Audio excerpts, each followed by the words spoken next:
Bonjour à toi, c'est Aïcha et aujourd'hui je te retrouve te parler de livres, mais pas que, parce que c'est un épisode spécial 1 an du podcast. Le 12 mai dernier, 12 mai 2020, je postais le premier épisode qui était d'une nullité abyssale. J'ai fait du chemin depuis, mais j'avais envie de te parler de quelques trucs que j'ai découverts depuis mai dernier, donc en 1 an, ce que j'ai découvert, ce que j'ai aimé regarder, lire. Évidemment, il s'agira de parler aussi de livres et surtout de lire, mais d'autres choses, voilà, pour sortir un petit peu des bouquins. Mais donc, en 1 an, j'ai posté donc 14 épisodes, c'est le 14e là que tu es en train d'écouter. Ça fait une moyenne d'un épisode par mois, c'est un petit peu moins que ce que je m'étais fixé entre guillemets comme objectif, mais qu'est-ce qu'on s'en fout des objectifs du moment que je fais les choses parce que j'ai envie de les faire et pas parce que j'ai un objectif à atteindre. Mais j'ai gagné aussi un concours, d'ailleurs je tiens à remercier le Goethe Institut Algérie de m'avoir soutenu et d'avoir soutenu Feuilleté. Enfin c'est fou, 4 mois après le lancement du premier épisode, j'étais primée par un prix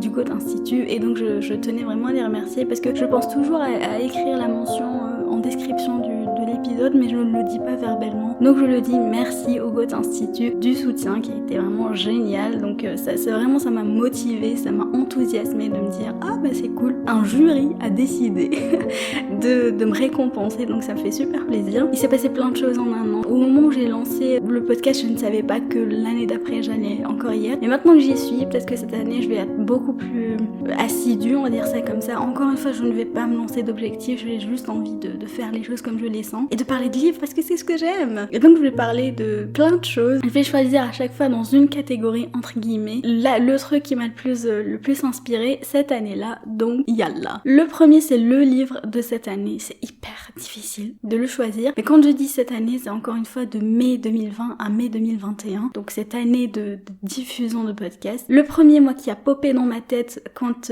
j'ai pensé à choisir un livre, et c'est Betty de Tiffany McDaniel. Alors je ne vais pas rentrer dans les détails parce que j'en parlerai dans le prochain épisode, mais c'est un livre que j'ai adoré, mais adoré, ça a été une complète découverte, transcendant. Voilà, je ne pourrais pas dire autre chose, transcendant. Donc je t'en parlerai un peu plus dans le prochain épisode. Je ne connaissais absolument pas l'auteur et j'ai été ravie de découvrir Betty, qui pour moi a été une révélation. Enfin, c'est exactement ce que j'aime lire, c'est exactement ce que j'aime ressentir quand je lis un livre. Ça te fait passer par une palette extrêmement large d'émotions, c'est prenant. Donc encore une fois, je n'en parlerai pas plus sur cet épisode, j'en parlerai beaucoup plus dans le prochain épisode qui sera du coup un update lecture. La deuxième chose, c'est l'auteur de cette année, et pour moi c'est Amin Maalouf, comme depuis une dizaine d'années. Non mais cette année particulièrement parce que je pense que j'ai lu 2 de ses livres. Le premier c'est Les Désorientés, le deuxième c'est Nos Frères Inattendus, qui est le dernier. Et autant j'ai eu un coup de cœur mais incommensurable pour Les Désorientés, autant j'ai été hyper déçue par Nos Frères Inattendus, mais parce que le style est complètement différent. Je n'ai absolument pas retrouvé le Amin Maalouf que j'aime moi dans Nos Frères Inattendus et que j'ai adoré dans Les Désorientés. Là encore, je ne vais pas rentrer dans les détails de l'histoire des Désorientés et de Nos Frères Inattendus, je vais en parler dans le prochain épisode. Mais c'est ça, Amin Maalouf m'a autant complètement ébloui, autant complètement déçu. Donc ouais, c'est pour ça que je l'ai choisi lui. Mais j'adore Amin Maalouf, hein, évidemment ce n'est qu'une petite déception. Ça a été quand même une grosse déception parce que je l'aime beaucoup. En tout cas, j'aime beaucoup sa plume et j'aime beaucoup ce qu'il me transmet et ce que j'arrive en tout cas à percevoir de ses livres. Et dans Nos Frères Inattendus, ça n'a pas été le cas. Dommage pour moi, je suis complètement passée à côté, mais bon, c'est pas grave. Le prochain, c'est le genre littéraire de cette année. Alors, je ne sais pas si c'est un genre littéraire, mais c'est, je dirais, entre guillemets, encore une fois, le drame, la tragédie. J'en ai lu plein cette année, Né d'aucune femme de Frank Buys, Mémoire de soi d'Adrien Borne. Qu'est-ce que j'ai lu d'autre? Betty de Tiffany McDaniel, Naked Boys aussi, que j'ai lu dernièrement de Colson Whitehead. C'est vraiment des livres que j'aime particulièrement, que j'affectionne depuis toujours. Ce sont des livres, j'aime beaucoup suivre la trajectoire d'une vie. J'aime beaucoup suivre un personnage, comme je le dis, du berceau au cercueil. Vraiment toute sa trajectoire de manière réaliste. Alors oui, c'est compliqué, c'est une vie compliquée, mais j'aime voir l'humanité derrière un personnage et généralement dans ce genre de livre-là, on met en exergue et les qualités et les défauts d'un personnage. Ce n'est pas manichéen, ce n'est pas juste il est parfait, il est généreux, Non, le personnage peut aussi être un vrai con par moment, prendre des décisions complètement abracadabrantes et quand même être attachant parce que c'est, j'allais dire un être humain, mais parce que c'est-à-dire il est humain, il a des sentiments humains et donc c'est ça que j'aime dans ce genre de livre. Mais c'est vrai que ouais, c'est surtout ce que j'ai lu dernièrement. Même si j'ai toujours aimé ça, j'ai toujours lu ça, et particulièrement cette année. La prochaine, c'est la citation de cette année. Alors, la première citation qui me vient en tête, c'est celle d'Agatha Christie, que j'ai déjà citée dans l'épisode Agatha Christie, en toute fin d'épisode. Donc si ça t'intéresse, tu pourrais aller écouter l'épisode, en tout cas juste la fin de l'épisode. Mais donc, pour ne pas faire redondant, je ne vais pas parler de ça. J'ai choisi une autre citation qui est un petit peu dans la même veine. C'est une citation du roman Les yeux de Mansour de Riyad Giraud, qui est un auteur algérien. Et la citation dit « Le déroulé de nos vies n'est constitué que d'une série de hasards bien plus grands que nos petites volontés. » Je trouve ça particulièrement vrai parce que, alors oui, on a notre libre arbitre, oui, on prend des décisions, oui, c'est nous qui choisissons nos trajectoires de vie, mais je trouve qu'il y a quelque chose d'insaisissable dans la vie. Je sais pas, il y a des rencontres qui ne sont pas censées être faites et qui pourtant le sont. Il y a des choses comme ça qui surviennent dans notre trajectoire de vie qui ne sont absolument ni programmées, ni projetées, ni même attendues, et qui pourtant surviennent sans qu'on s'en rende compte, sans qu'on ait la main mise sur ça. Parfois la vie dépasse ce qu'on s'attendait, et moi j'adore ça. Enfin, je trouve ça particulièrement vrai parce que c'est vrai. On peut tout programmer, la vie a beaucoup plus d'imagination que nous, donc je trouve ça particulièrement vrai. D'ailleurs, Agatha Christie rejoint un petit peu cette même veine de dire que on a un chemin de vie et on peut tout programmer, tout soit bien calculé mathématiquement, et parfois il y a des incidents, encore une fois heureux ou malheureux, qui surviennent et qui sont fous en fait, qui n'ont aucun sens, et pourtant. Le prochain, c'est le film de cette année. Ce n'est pas un film qui est sorti cette année par contre. En revanche, c'est un film que j'ai regardé cette année parce qu'il a été diffusé sur la chaîne Arte et qui est Capharnaüm.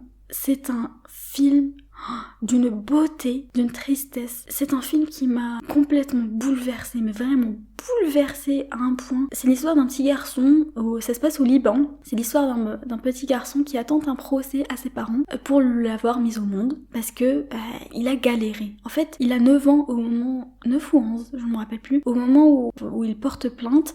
En fait, c'est un garçon qui a galéré de l'instant où il est né jusqu'à ses, du coup, 9 ou 11 ans. Il a galéré chaque seconde de sa vie. Enfin, c'est un concentré de misère, de labeur, de galère incroyable. C'est d'une tristesse aussi. La fin est quand même joyeuse, hein, mais c'est tellement triste. Moi, ça m'a vraiment touchée au plus profond de mon être. En plus, le personnage du petit garçon est adorable. D'ailleurs, je l'ai regardé sur Arte, il était diffusé en français et j'ai voulu le regarder en arabe. Et en arabe, donc en version originale, de toute façon en VO c'est toujours mieux, c'est saisissant, il est saisissant. Donc ouais, j'ai adoré Capharnaüm. Ensuite, la série de cette année, et je dirais les chroniques de Bridgerton, évidemment, avec Simon Hastings. C'est une série qui pour moi a un capital nostalgie incroyable parce que c'est une série qui est adaptée d'une saga. Et la saga, je l'avais lue fin collège, début lycée, j'avais peut-être 15-16 ans, et c'est fou. Je ne l'avais pas lu en entier, hein, mais quand j'ai regardé la série, ça m'a tellement rappelé la saga, et ça m'a rappelé des détails de la saga, et ça m'a complètement replongé dans mes années collège-lycée. J'ai perdu 10 ans en regardant cette série. C'est génial. En fait, il y avait notamment un détail d'ailleurs de Simon Hastings qui bégayait quand il était enfant, et ça, mais j'avais complètement oublié ce détail-là. Et quand ils ont mis cette scène-là où on le voit bégayer enfant, je dis mais oui, c'est vrai, il bégayait, punaise. Et il y avait tellement de détails comme ça. Ça m'avait complètement replongé dans mes années, fin collège, début lycée. Dans ces années-là, et c'était un ravissement. J'ai été complètement transportée par l'histoire. Ça m'a replongé dedans. D'ailleurs, j'ai décidé par la suite de lire Héloïse, qui est, je pense, le tome 5. Alors, ça ne m'a pas fait ressentir les émois que j'ai ressentis quand j'étais beaucoup plus jeune, parce que quand même j'ai vieilli, hein. Mais je sais que le souvenir que je garde de cette saga-là est immuable. Je trouve qu'ils ont quand même bien adapté la saga.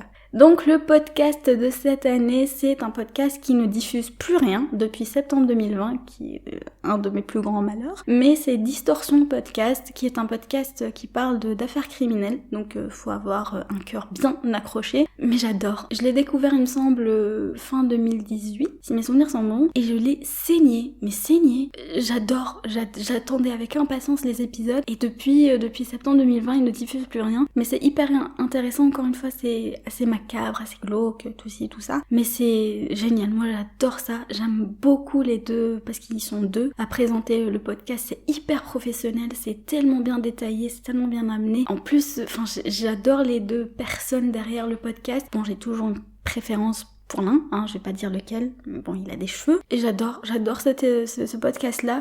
Il est super bien fait. C'est d'ailleurs le seul d'affaires criminelles que j'écoute. D'ailleurs, et ça a été la consécration de l'année, ils m'ont suivi sur Instagram. En fait, j'ai suivi le compte Distorsion, et ils m'ont suivi en retour. C'est fou. J'ai dans mes abonnés Distorsion Podcast, dingue, mais ils ne diffusent plus rien, je suis déçue. Donc j'espère qu'ils reviendront bientôt. Je sais pas, je devrais peut-être aller regarder sur leur page Instagram ou sur leur site, voir ce qui se passe, leur actualité. Parce qu'ils étaient sur Patreon, mais je sais pas ce qui s'est passé, mais en tout cas Distorsion me manque énormément. Ensuite, l'épisode de podcast de cette année. Et en fait, je vais tricher un peu parce que c'est une série d'épisodes du podcast Émotion. Et en fait, c'est sur la rencontre amoureuse. C'est une série d'épisodes qui s'appelle La rencontre amoureuse. La première partie sur les neurosciences. Qu'est-ce qui se passe dans le cerveau? Qu'est-ce qui se passe dans le corps humain de manière hormonale, de manière chimique et moléculaire lors de la rencontre amoureuse. Et là, on va suivre un couple, en tout cas une fille qui va raconter son coup de foudre pour un jeune garçon de son âge. Et tout ça est expliqué scientifiquement, donc vraiment de manière neuroscientifique, on va dire ça comme ça. Ensuite, de manière philosophiquement, comment on explique cet attrait, cette attirance, la rencontre amoureuse. Et de manière sociologique aussi, la sociologie, comment elle explique la rencontre, pourquoi on rencontre certaines personnes, parce que elles font partie de notre cercle socio-économique, ça on le devine bien, mais pourquoi on est attiré par certaines personnes et pas par d'autres. C'est hyper intéressant. Alors moi, comme je suis une scientifique, la partie neurosciences m'a énormément intéressée, mais les deux autres aussi étaient très captivantes, donc ouais, gros coup de cœur pour cette série d'épisodes. C'est une série d'épisodes qui a été diffusée cet été, en août je pense, et que j'avais adoré. Ensuite, la chaîne YouTube, parce que j'adore YouTube, je suis une grande consommatrice de YouTube, et cette dernière année, un peu plus tôt d'ailleurs, mais cette dernière année j'ai vraiment beaucoup regardé, c'est Just Elena. J'adore cette nana. Je ne sais pas quoi dire d'autre, hormis que j'adore cette nana, qui s'appelle donc Elena, et elle fait des vidéos de vulgarisation, c'est très bizarre parce qu'à chaque fois elle choisit un thème, par exemple les drogues, le sucre, Elon Musk, Google, ou YouTube, des choses comme ça, et elle raconte des choses sur cette thématique-là en particulier. C'est hyper intéressant. Elle essaie quand même de faire rire, mais en même temps on ressort de la vidéo avec ne serait-ce qu'une seule anecdote à raconter en soirée. C'est très intéressant, elle arrive à faire partager ses connaissances et ses anecdotes, c'est super intéressant, c'est drôle, c'est dynamique, c'est ludique. J'adore sa chaîne. Et le personnage Elena, il est fantastique. Vraiment, j'aime beaucoup. En tout cas, ce qu'elle dégage. Je n'aime pas la personne parce que je ne la connais pas, mais j'aime énormément ce qu'elle dégage. Donc big up à Elena, de Just Elena. Ensuite, la vidéo YouTube de l'année, et là je triche parce que ça fait bien plus longtemps que je l'ai regardée, mais c'est une espèce à part de la chaîne YouTube d'Arte. Ce documentaire-là, j'ai envie que toute l'humanité le regarde. Je ne saurais pas quoi dire. C'est un documentaire que je conseille à tous ceux que je connais. Il est fantastique, il est incroyable, sublime. En termes de réalisation, d'informations données, de tout est parfait dans ce documentaire-là. Ça aide énormément à relayer. Il est génial. Tout être humain sur cette terre existant, vivant, doit regarder ce documentaire-là. Il est génial, il fait 30 minutes, il est tout court, mais il est profond. Il est profond, voilà, on va dire ça comme ça. Ça parle de l'univers, des autres espèces. Une espèce à part, là, ça vise les humains, ça vise l'homo sapiens, mais c'est un documentaire que je pourrais partager tout le temps autour de moi à n'importe qui. Il faut que tout le monde le regarde. Donc si tu ne l'as pas regardé, va sur YouTube, tu mets Arte et tu mets une espèce à part, tu prends 30 minutes, une petite tisane, un petit carré de chocolat et on regarde le documentaire qui est génial. Donc voilà, c'est fini pour cet épisode. C'est un épisode assez court, c'est juste pour marquer les 1 an du podcast. C'est une jolie aventure, je trouve. Je ne sais pas quoi dire, je me suis juste lancée comme ça et je prends beaucoup plaisir. Et c'est vrai que je ne me mets pas de pression, je me dis juste, allez, diffuse quand t'as envie de diffuser et enregistre quand t'as envie d'enregistrer. Parfois je n'ai pas du tout la tête à ça et parfois je n'ai envie de faire que ça. J'adore avoir les retours. En fait, je pense que ce podcast-là, c'est le seul endroit avec Instagram dans lequel je parle de livres et c'est une bouffée d'air frais. Je sais pas, à chaque fois que je mets rec, je suis transcendée. J'adore parler de bouquins, j'adore les livres, j'adore les citations et c'est un exutoire pour moi ce podcast. Ça me permet de parler de ça, de ma passion qui, je me rends compte, est quand même ma première vraie passion du Mavi. Donc j'aime beaucoup ce podcast. Ça me fait du bien d'enregistrer des épisodes, ça me fait du bien de les monter, ça me fait du bien de partager, encore plus de bien d'avoir des retours et aussi de confronter mon avis avec celui de la personne en face, donc en tout cas en face par écran interposé. Donc c'est super agréable. J'adore ce podcast. C'est mon petit espace à moi et mon petit espace livresque et littéraire qui n'est absolument pas ma spécialité. Je ne suis pas formée pour ça, mais ça me fait beaucoup de bien de parler bouquins et d'en parler de manière hyper spontanée.